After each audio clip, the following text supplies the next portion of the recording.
பறக்க வாய்ப்பு இருந்தும் அந்த கிளி ஏன் தயங்கியது? ஒரு அரண்மனை தோட்டத்தில் ஒரு அழகான கிளி இருந்தது. அதற்கு தங்க கூண்டு, விலையுயர்ந்த பழங்கள், எல்லா வசதிகளும் இருந்தது. ஆனா அது எப்போதும் சோகமாக இருந்தது.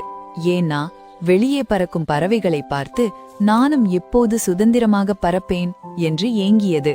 ஒரு நாள் ஒரு முனிவர் வந்தார். அவர் கிளியிடம் ரகசியமாக சொன்னார், நாளை காவலாளி வந்ததும் இறந்தது போல நடி, அவன் கூண்டை திறந்ததும் பறந்துவிடு என்றார். மறுநாள் காலை காவலாளி வந்தார். கிளி மயங்கி கீழே கிடப்பதை பார்த்து, ஐயோ, கிளி இறந்துவிட்டதே என்று பதற்றத்தில் கூண்டின் கதவை திறந்தார். ஆனா கிளி பறக்கவில்லை. வெளியே போனால் வேடன் பிடித்து விடுவானோ அல்லது காக்கை கொத்திவிடுமோ என்று அது பயந்தது. காவலாளி கிளி இறந்துவிட்டது என்று நினைத்து கிளியை தூக்கி கூண்டுக்கு வெளியே வைத்து அங்கிருந்து சென்றார்.